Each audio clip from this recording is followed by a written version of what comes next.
आमतौर से लोगों को अटारी की वाघा बॉर्डर की हिस्ट्री नहीं पता होती, तो मैंने खुद उसका स्क्रिप्ट लिखा था और ये हुआ कि हमको इसको अब मिस्टर अमिताभ बच्चन से रिकॉर्ड कराया जाना चाहिए। तो उनके साथ अपॉइंटमेंट तय हुआ और मैं खुद बॉम्बे गया और हमने रिकॉर्डिंग का टाइम तय किया कि इसको रिकॉर्ड करेंगे। सुबह 6 बजे उन्होंने टाइम दिया and see he is such a disciplined man. Dot 6 बजे वो रिकॉर्डिंग स्टूडियो में मौजूद थे। जब हमने उनको स्क्रिप्ट दिया और बातचीत होने लगी और उन्होंने उसको पढ़ना शुरू किया तो उसमें एक लफ्ज था सफलता। तो जब उन्होंने उसको प्रोनाउंस किया सफलता, सफलता बोला, तो मैंने उनसे कहा कि नहीं सर, ये सफलता नहीं है, इसे सफलता कहते हैं।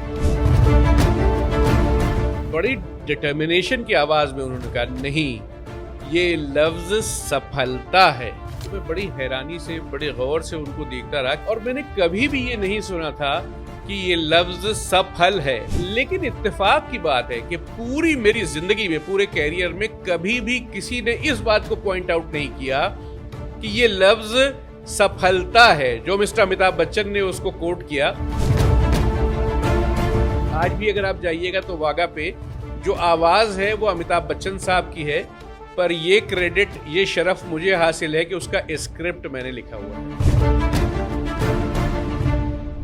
एक ख्वाहिश थी बहुत अरसे से कि जो उर्दू का तलफ़ुज़ है या आम तौर से हिंदी ज़ुबान का भी जो तलफ़ुज़ है, जिस तरह से डिस्टॉर्ट हुआ है, जिस तरह से आम तौर से आजकल हम लोगों को देख रहे हैं बातचीत करते हुए, लोग बस अपने तरीके से ईजाद करे जा रहे हैं। यूं तो आज देखने में ये लगता है कि शायद ये बहुत बड़ी बात ना हो, लेकिन कल आने वाले दिनों में इसके इम्पैक्ट बड़े हो सकते हैं। मिसाल के तौर पे, जैसे मैं आपको कहूं, आजकल लोग फिर को फिर, फल को फल ऐसे करके बोल रहे होते तो उनको ये लगता है शायद कि वो बहुत अच्छा बोल रहे हैं। तो जो डिस्टॉर्शन ऑफ वर्ड है, ये कहीं ना कहीं जाके हमारे लाशऊर में इकट्ठा हो जाता है और फिर कई बार ऐसा होता है कि गलत चीज भी वो सही के तौर पे पेश होने लगती है। मिसाल के तौर पर मैं एक बात बताऊं कि मैं डीआईजी बॉर्डर रेंज था बीएसएफ में, बॉर्डर पे वाघा पे मेरी पोस्टिंग थी। तो जब मैं वहां गया तो मैंने वहां की हिस्ट्री लिखी थी। आमतौर से लोगों को अटारी की वाघा बॉर्डर की हिस्ट्री नहीं पता होती, तो मैंने खुद उसका स्क्रिप्ट लिखा था और डीजी बीएसएफ मिस्टर पाठक होते थे, तो उन्होंने उसको अप्रूव किया और ये हुआ कि हमको इसको अब मिस्टर अमिताभ बच्चन से रिकॉर्ड कराना चाहिए। तो उनके साथ अपॉइंटमेंट तय हुआ और मैं खुद बॉम्बे गया और हमने रिकॉर्डिंग का टाइम तय किया कि इसको रिकॉर्ड करेंगे। आज भी अगर आप जाइएगा तो वाघा पे जो आवाज है वो अमिताभ बच्चन साहब की है, पर ये क्रेडिट, ये शरफ मुझे हासिल है कि उसका स्क्रिप्ट मैंने लिखा हुआ है। तो बहरहाल सुबह 6 बजे उन्होंने टाइम दिया and see he is such a disciplined man. Dot 6 बजे वो रिकॉर्डिंग स्टूडियो में मौजूद थे। तो जब हमने उनको स्क्रिप्ट दिया और बातचीत होने लगी और उन्होंने उसको पढ़ना शुरू किया तो उसमें एक लफ्ज था सफलता। तो जब उन्होंने उसको प्रोनाउंस किया सफलता, सफलता बोला, तो मैंने उनसे कहा कि नहीं सर, ये सफलता नहीं है, इसे सफलता कहते हैं। उन्होंने कहा नहीं, ये लफ्ज सफलता है, सफलता नहीं है।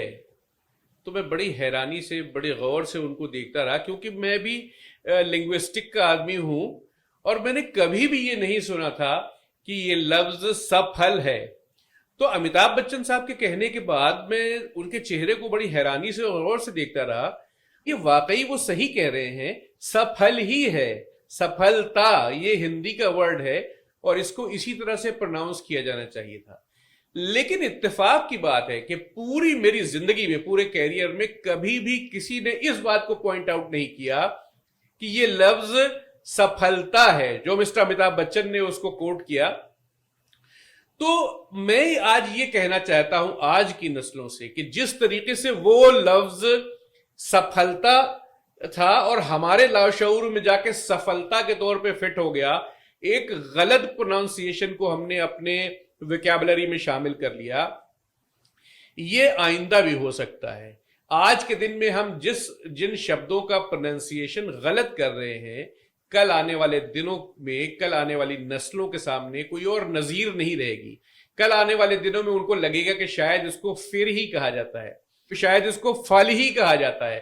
तो ये बात बहुत खतरनाक है, इसको बदला जाना चाहिए। आज के दिन में टोका जाना चाहिए और सही लफ्जों का प्रोनाउंसिएशन करना चाहिए, क्योंकि ये उन तमाम बड़े बड़े मनीषियों की बेइज्जती है जिन्होंने इतना बड़ा आविष्कार किया था।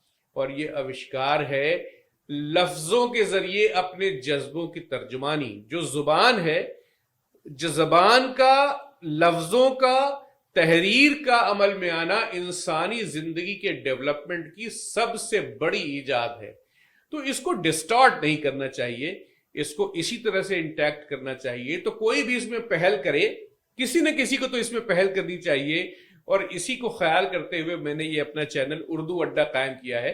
मुझे उम्मीद है कि आप सभी लोग इसके ऊपर जाके देखेंगे, इस जुबान को भी समझेंगे और आप सभी उसका जो मर्म है उसको समझ के जुबान को जिंदा रखने की कोशिश करेंगे।